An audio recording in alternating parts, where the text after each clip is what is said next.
অগ্নিকুণ্ড গ্রামে সন্ধ্যা নেমে এসেছে ভারী হয়ে। আকাশটা কোনো অজানা অভিমানে কালো মেঘে ছেয়ে গেছে। কিছুক্ষণের মধ্যেই মরমর করে বৃষ্টি নামল, তার সঙ্গে কান ফাটানো বজ্রপাত, আর দমকা হাওয়ায় গাছগুলো এপার থেকে ওপার তুলছে। গ্রামের ছোট ছোট বাড়ির উপরে খড়কুটার চাল দমকা হাওয়ায় যেন খড়কুটোগুলো উড়ে উড়ে পড়ছে মাটিতে। বৃষ্টির পানিতে তা ভেসে যাচ্ছে। বৈশাখের ঝড় বৃষ্টিতে গ্রাম বাংলা যেন এক অন্য রূপ নেয়।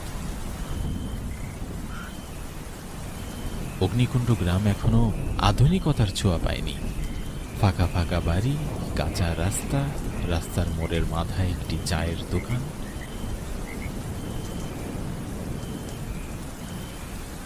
গ্রামের লোকজন সে দোকানেই চায়ের আড্ডা বসায়। সন্ধ্যায় তো চায়ের আড্ডা আরো জমে যায়। এদিকে নিতাই কাকা অপেক্ষায় আছে কখন বৃষ্টি ছাড়বে আর তিনি এই চায়ের আড্ডায় গিয়ে বসবে।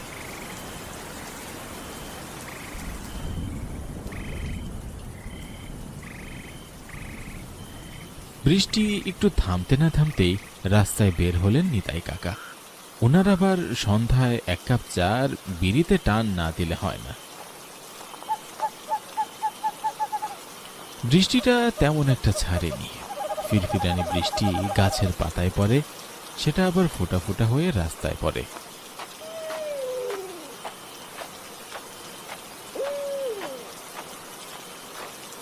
রাস্তা দিয়ে ছাতা হাতে নিতাই কাকা রওনা দিয়েছে পরাণ কাকার চায়ের দোকানে। চায়ের দোকানে লণ্ঠন জ্বালিয়ে পরাণ কাকা চা বানাচ্ছে। সেখানে আগে থেকেই লোকজন চা খাচ্ছিলেন। দোকানের সামনে দিয়ে দু একজন লোক ছাতা নিয়ে যাচ্ছে।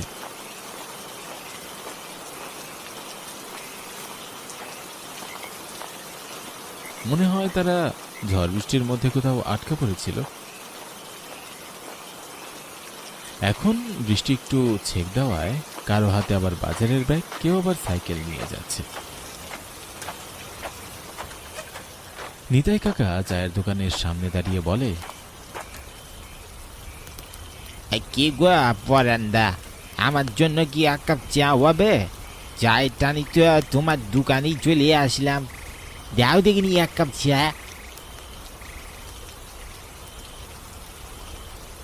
নিতাই কাকার চায়ে চুমুক দেওয়ার শব্দে মনে হচ্ছে যেন তিনি অমৃত পান করছে। একবার করে চায়ের কাপে মুখ লাগিয়ে চুমুক দিচ্ছে আর গল্প করছে। চায়ের দোকানে আগে থেকেই বসেছিল ঝন্টু আর মন্টু। ঝন্টু নিতাই কাকাকে বললেন, ও নিতাই কাকা, তুমি যেভাবে চায়ে চমক দিচ্ছ মনে হচ্ছে যে ও অমৃত পান করছো। আর তুমি এত বয়স্ক মানুষ, এই বৃষ্টির মধ্যে তারপরে চা খেতে এসেছ? ও তোরা বুঝবি না কোন, আমার ভাত না খেলেও চলে, তবে সন্ধ্যায় এক কাপ চা না খেলে যে আমার এই রাতটাই কাটে না।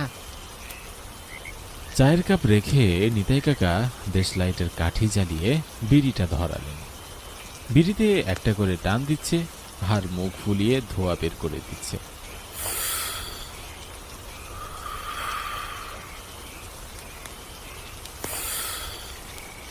বিড়িতে টান দিতে দিতে সে খেয়াল করলো সন্ধ্যা শেষ হয়ে রাত নেমেছে। আজ আর বৃষ্টি ছাড়ার নাম নেই, তখনও আকাশ কালো মেঘে ছেয়ে আছে। নিতাই কাকা সেখান থেকে উঠে দাঁড়িয়ে তাদের সঙ্গে কথা বলে। মনে হচ্ছে আজ আর বৃষ্টি ছাড়বে না, আকাশের অবস্থাও তেমন একটা ভালো না, দেখছো না কি জোরে জোরে বজ্রপাত করছে। তোমরা সবাই বাড়ি চলে যাও, এখানে আর থাকা ঠিক হবে না। এখন বলেই কাকা বৃষ্টির পানিতে ছপছপ করে পা ফেলছে। মুষলধারে বৃষ্টি পড়ছে আর মাঝে মাঝে বজ্রপাতের শব্দ।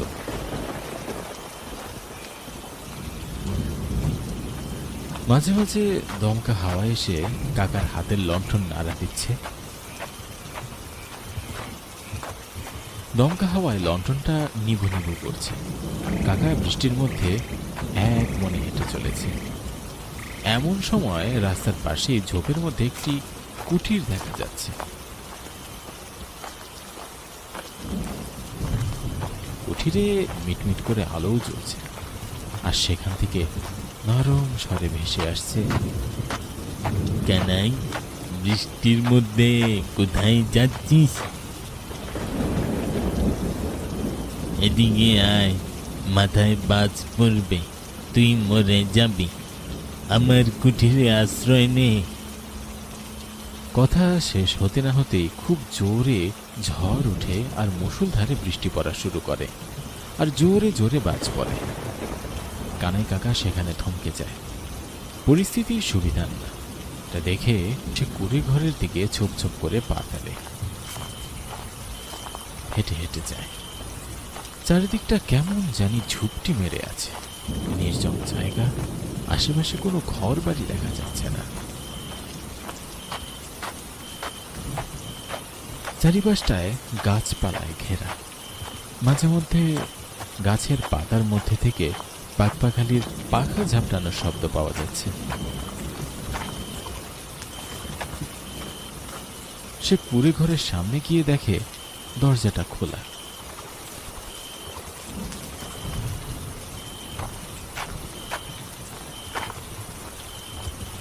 সে কুড়ে ঘরে ঢুকে চারিদিকটায় চোখ বুলিয়ে নেয়। সেখানে কাউকেই দেখতে পায় না নিতাই কাকা। তার মনে কৌতূহল জাগে। সে দাঁড়িয়ে একলা মনে বলে, কেউ তো নেই, এখান থেকেই তো ডাকছিল, কিন্তু কাউকেই তো দেখছি না বাবু। কুড়ে ঘরের ভিতরে একটা লণ্ঠন জ্বলছে টিমটিম করে। ভেতরটা কেমন যেন গা ছমছমে এক পরিবেশ। বৃদ্ধ বয়স্ক কানাই কাকা একটু ভয়ে থমকে যায়। বৃষ্টির ঝড়ো হাওয়ায় কেমন একটা আতঙ্ক ভেসে বেড়াচ্ছে। বৃদ্ধ কানাই কাকা আন্দাজ করছে এখানে কিছু একটা ঘটতে চলেছে, কিন্তু কি সেটা তার অজানা। কিছুক্ষণ পর আবারও তার কানে ভেসে আসছে, কিরে নিতাই, এসেছিস? হ্যাঁ,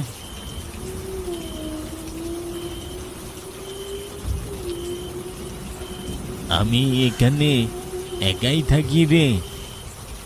কানাই কাকার ভেতরে একটা অজানা রহস্য নাড়া দিতে শুরু করে।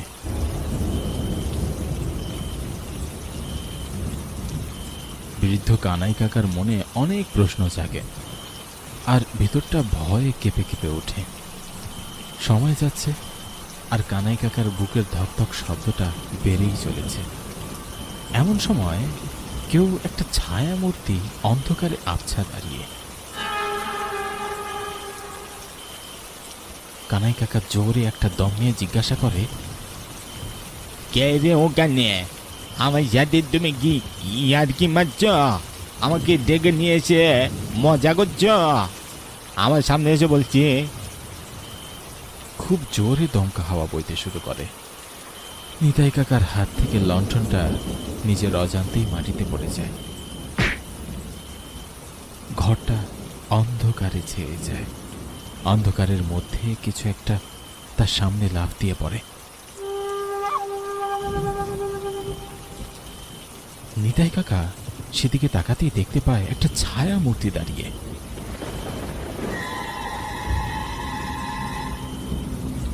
অন্ধকারে চোখ দুটো মিটমিট করে জ্বলছে। বাহিরে বিদ্যুৎ চমকানোর আলোতে খানিকটা সেই বিভৎস চেহারার ছায়া মূর্তিটাকে দেখা যাচ্ছে। একটা কাঁচা মুরগি হাতে সে বড় বড় দাঁত বের করে কর্মর করে কামড় দিচ্ছে।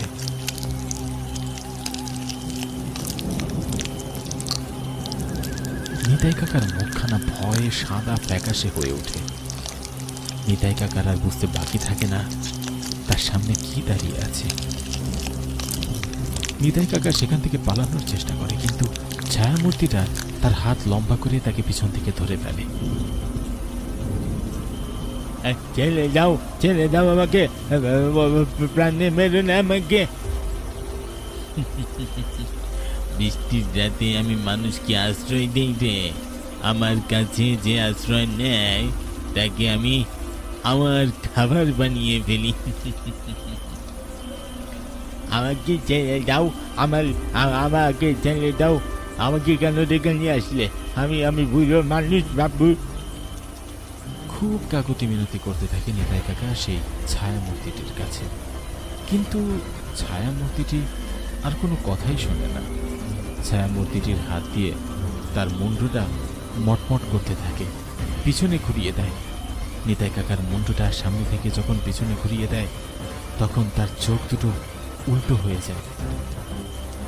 তাকে লম্বা হাত দিয়ে বাইরে ফেলে দেয়।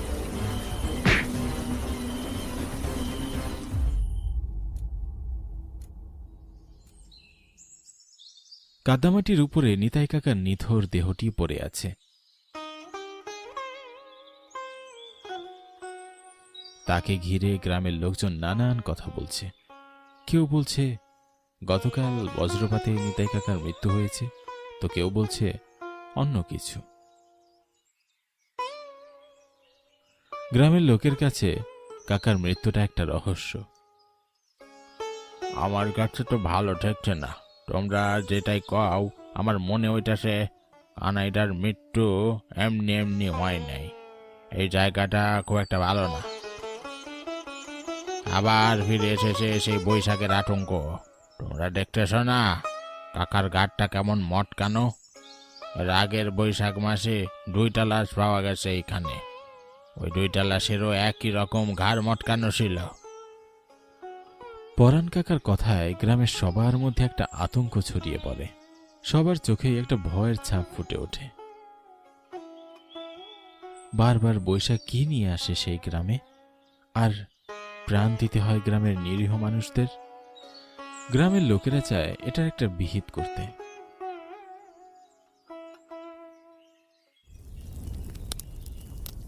কাকার নিথর দেহখান শুকনো কাঠ দ্বারা চিতায় পুড়ছে। কটকট করে শব্দ বেরিয়ে আসছে চিতার মধ্য থেকে। মনে হচ্ছে কাকার শরীর থেকে হাড়গুলো খুলে খুলে পড়ছে, রগগুলো পটপট করে ছিঁড়ে যাচ্ছে। গ্রামের লোকজনরা নীরবে দাঁড়িয়ে দেখছে। আর পরাণ কাকা তখন বলে ওঠে, আজ থেকে সন্ধ্যায় চায়ের আড্ডা আর জমে উঠবে না। নিতাই কাকা গল্পে আর ছন্দে মেতে তুলতেন চায়ের আড্ডা। আজ থেকে সেটা আর হবে না। সব যেন চিতার আগুনের সাথে মিশে গেল। চায়ের আড্ডায় যারা বসে থাকতেন তাদের মুখখানা একেবারে মলিন হয়ে গেছে।